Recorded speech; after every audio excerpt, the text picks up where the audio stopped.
दोस्तों, मूर्ति पूजा से कभी क्रांति नहीं होती है।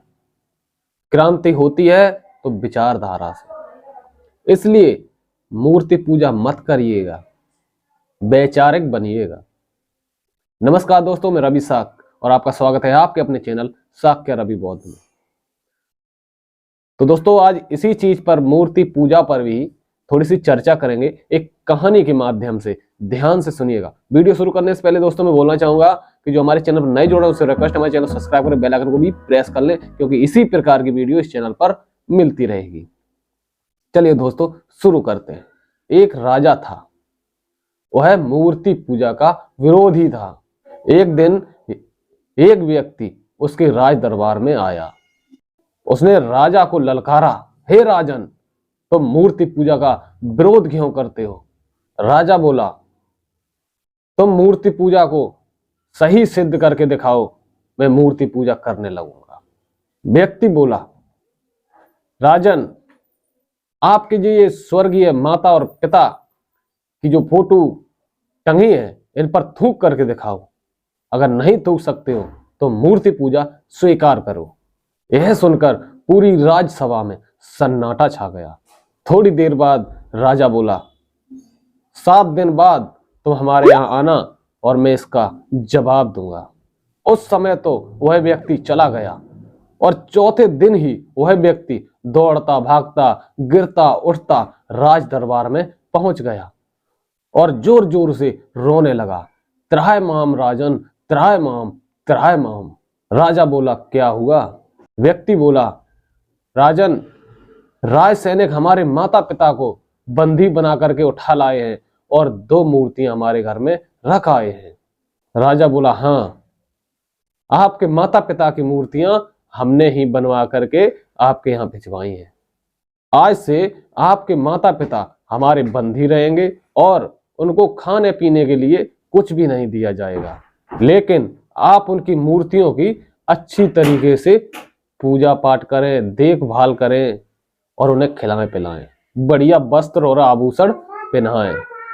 व्यक्ति बोला, राजन, वो मूर्तियां तो निर्जीव हैं, वो कुछ खा नहीं सकती, कुछ पी नहीं सकती, और उन मूर्तियों को खिलाने पिलाने से मेरे माता पिता का पेट कैसे भरेगा? और मेरे माता पिता तो भूखे प्यासे मर जाएंगे। कुछ तो दया करो राजन। राजा बोले, कोई बात नहीं, 10,000 स्वर्ण मुद्राएं ले जाओ और उनके लिए आपकी जो माता पिता की मूर्तियां हैं उनको रखने के लिए एक अच्छा सा महल बनवाओ और उसी में रखो।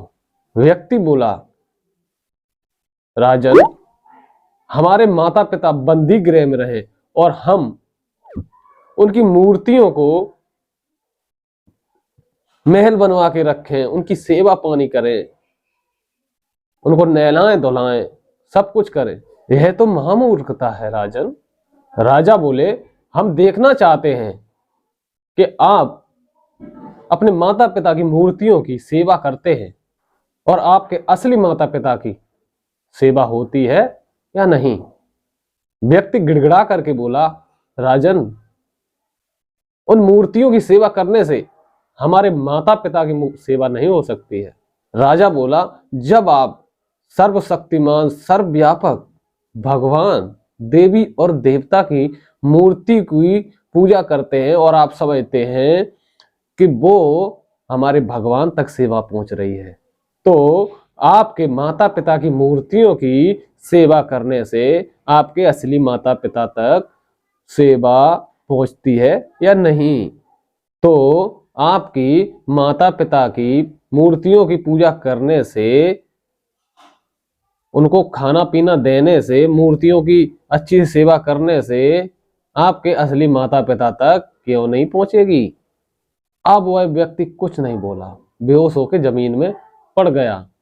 राजा पुनः बोले, आपके माता पिता में जो गुण हैं, जैसे ममता, स्नेह, ज्ञान, मार्गदर्शन करना, रक्षा करना आदि, उनकी मूर्ति में कभी नहीं हो सकते। वैसे ही मूर्ति में परमेश्वर के गुण, सर्वव्यापी, सर्वव्यापक, सर्वशक्तिमान, सर्वज्ञ, सृष्टि, दयालु, न्यायकारी, चेतन नहीं हो सकते हैं। फिर ऐसी मूर्ति का पूजा करने से क्या लाभ है? इसके बाद थोड़ी देर राज्यसभा में सन्नाटा रहा। वह व्यक्ति निरंतर हो चुका था। व्यक्ति बोला, राजन क्षमा कर दो मुझे, आपने मेरी आंख खोल दी है, मुझे मेरी गलती पता चल गई, अब मैं ऐसी गलती दोबारा नहीं करूंगा। अंत में राजा बोले, और हाँ, हम अपने कपड़े लत्ते को साफ सुथरा रखते हैं, उनको गंदा नहीं होने देते हैं, उनका सम्मान करते हैं। ठीक वैसे ही यादगार के लिए अपने पूर्वजों और महापुरुषों की मूर्तियों को और तस्वीरों को साफ सुथरा रख के और नष्ट ना होने देने का हमारा कर्तव्य बनता है। जाओ, अपने माता पिता को सम्मान से घर ले जाओ। अगर किसी में आस्था है तो उसका सम्मान कीजिए।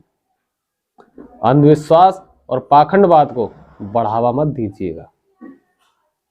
तो दोस्तों, कैसी लगी कहानी कमेंट बॉक्स में आके जरूर बताएं।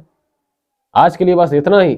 चलिए तो मिलते हैं अगली वीडियो में, तब तक के लिए नमो बुद्धाय। जय सम्राट अशोक, जय भीम, जय भारत।